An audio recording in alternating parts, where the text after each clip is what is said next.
We are going to play Oh How Lovely Is the Evening, which is on page 25 of your book, and it's number 76, which means that on your CD that came with your green book, it should go up to track 76, and you should be able to listen to another recording of this song.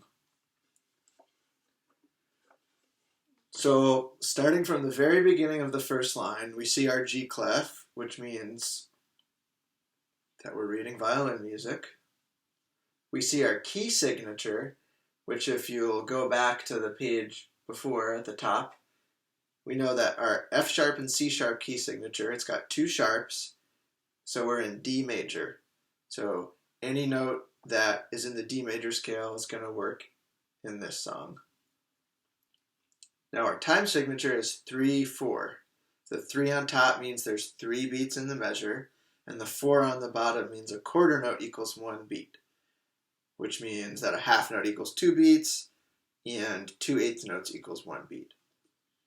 So when we're counting in this piece, we are going to be counting 1, 2, 3. And if there were some eighth notes in the song, we know we'd have to count 1 and 2 and 3 and. I don't see any, so for now we're just going to count 1, 2, 3. Let's jump to the second half of the second line where there's a 3 in a circle over the music. And we have a new kind of note here, which is a dotted quarter note, a dotted half note. Sorry, it's a dotted half note. It's a half note with a dot next to it.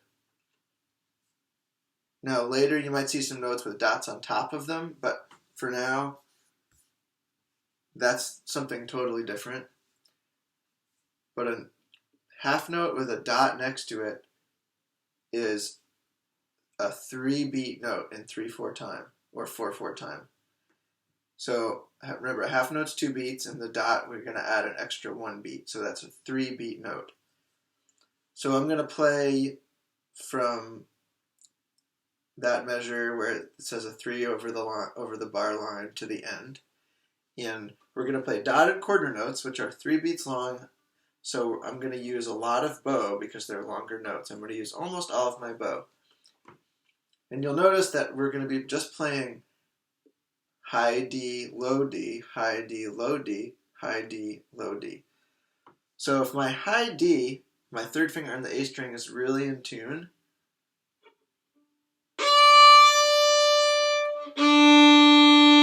it's going to sound like almost the same note as my low D.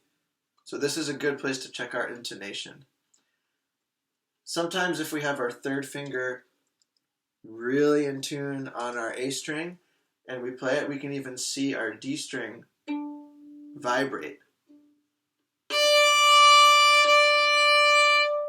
And you can hear your whole instrument ring after you play that note if it's in tune. If it's not in tune, it's going to sound something like this.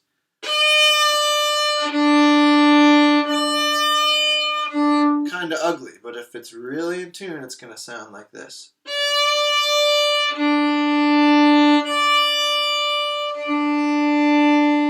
So if your instrument is in tune and your third finger is in exactly the right place, those 2 Ds are going to sound really nice together. So here's from section 3 until the end. 1, 2, 3. 1, 2, 3, 1, 2, 3. 1, 2, 3, 1, 2, 3. 1, 2, 3, 1, 2, 3. So again, with all these videos, feel free to go back to where I start playing and play along. And you can also pause and practice it on your own and then keep going with the video. Now I'm going to jump back to the beginning. So we have to look at below our first note, which is an open D.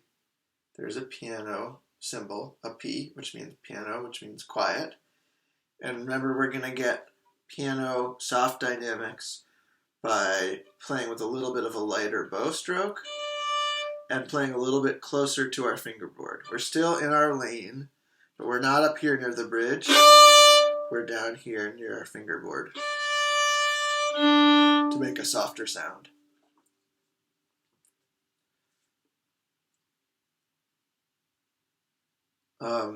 Before we start, actually, I'm going to go to number 2. See where there's a 2 in a circle above the bar line near the end of the line, because this is the trickiest part of this song for violins. We're going to play F sharp, G, and then we're going to put our 4th finger down for an A. So that 4th finger A should sound the exact same pitch as our open A. So we have to maybe stretch our pinky a little bit to get a note that is in tune with our open A. And if you need to pull your fingers off, if you can't quite make that tunnel, if you need to pull your fingers off to test it, just keep them really close so you can plop them back in the same place. So we're going to play F sharp, G, A, F sharp. Then the next note, if you look to the next line, is a B, 1st finger on the A string. So even before I finish my F sharp quarter note at the end of the 1st line, I'm going to pick up my 1st finger and hop it over to the A string to play B. And measure 9 goes like this. B, open A. So that time I'm also playing an A, but I'm using an open A string. So let's practice those 3 measures. I'm going to pause after the F sharp at the end of the 1st line, and then we're going to hop our 1st finger over to the A string, and then we're going to go on to playing that B. So 4th finger, 2nd finger, and then pause. Hop your 1st finger over, and then. So just like we're hopping our 3rd finger in Song of the Wind, we're hopping our 1st finger over right there. Now, after you've practiced doing that with a little pause, it's time to practice moving your 1st finger over to the A string while you're still playing the F sharp before it. So F sharp, G, A, F sharp, and jump at the same time. So if you can, while you're playing 2 on the D, jump to 1 on the A, you'll be able to go smoothly between those 2 measures. So here it is I'm going to play from number 2 to number 3, and if you watch, I'm going to play all the other A's that are coming up using open A. I'm just going to do 4th finger on that 1 A that's on the last measure of the 1st line. So 1, 2, 3.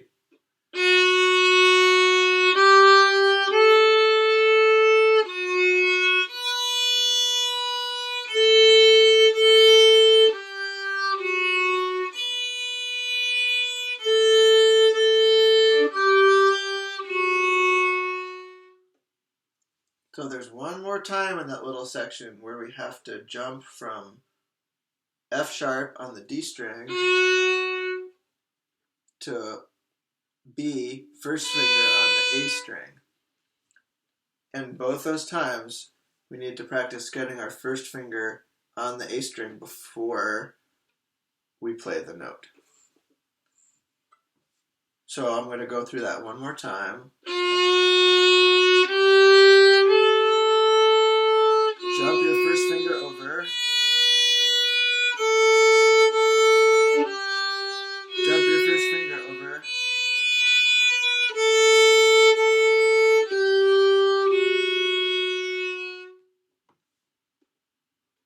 Now, I know you don't have to play on measure 10. We don't have to play our 1st finger on the D string at all, but we're really used to having our fingers all be on the same string. So for now, I'd say when you're playing that F sharp, lift your first finger and move it over to the A string.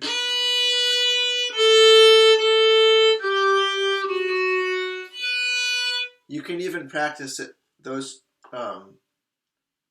two measures. So if you practice measure 9 and 10, which are the same as measure 11 and 12, over and over again,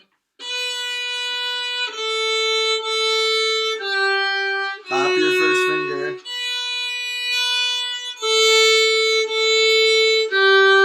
pop your first finger,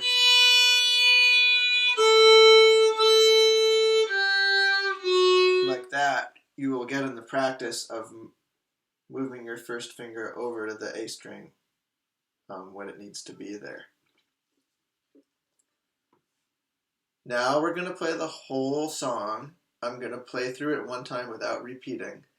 And we have to pay attention to that piano dynamic. I'm still going to use a pretty full bow for my half notes, which are 2 beats, which means I have to use a pretty full bow back for my quarter note, and it needs to be a quicker bow because the quarter note is only 1 beat. So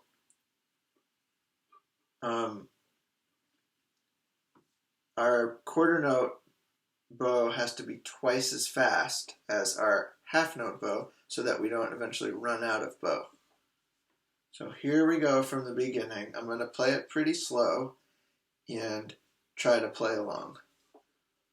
1, 2, and 3, and 1. Ready, go.